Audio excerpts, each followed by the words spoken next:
जय माता दी।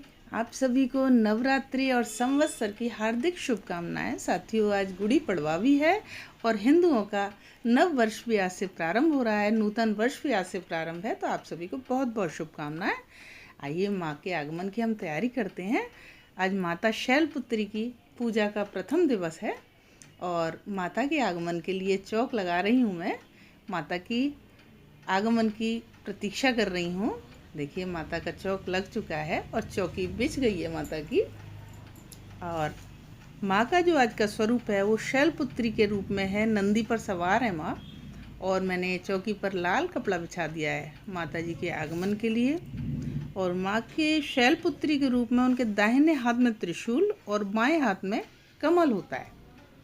और अब देखिए, कलश स्थापना की मैं तैयारी कर रही हूँ। तो सबसे पहले कलश के लिए आसन दिया है, वो किसी भी अन्न का आसन होना चाहिए, विशेषकर जो विशेष फलदायी होते हैं।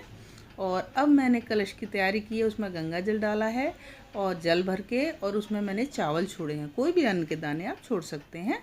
और कलश में मौली और या कलावा आप बांधिए, 5 या 7 बार उसके फेरे लगाइए और उसका गांठ लगा दीजिए उसमें। और माँ का जो आज का रूप है वह बहुत ही शांत और दिव्य आभा से युक्त है। और देखिए, अब हम माता के कलश पर नारियल रखने की तैयारी कर रहे हैं। माता विराज गई हैं अपनी चौकी पर। और ये माँ नगरकोट वाली माता हैं, उनका आसन है। माँ तो सारी माँ हैं, एक ही रूप है सबका।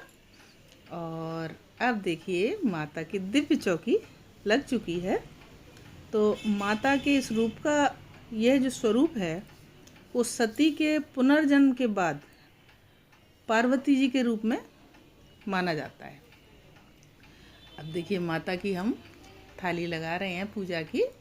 उसमें मैंने लौंग है और भोग के लिए बताशे हैं, आरती के लिए कपूर है, मौली है, गूगल है, और माता के लिए सुंदर सा हार है, रोली चावल हैं और दिया है। आरती के लिए फूलों की माला है। ये मैंने माँ का थाल सजाया है माँ की पूजा के लिए। और माता शैलपुत्री का सती के बाद जो पार्वती के रूप में जन्म माना जाता है। शैल का अर्थ होता है पर्वत, पर्वत की पुत्री। तो इसलिए इनको शैलपुत्री बोला जाता है, क्योंकि वे राजा हिमालय की बेटी हैं। इनकी पूजा से मंगल ग्रह के दोष भी समाप्त हो जाते हैं और जीवन में स्थिरता आती है। तो देखिए, माता की पूजा हो गई है हमारे यहाँ और इस तरह से माँ का सुंदर दरबार सज चुका है।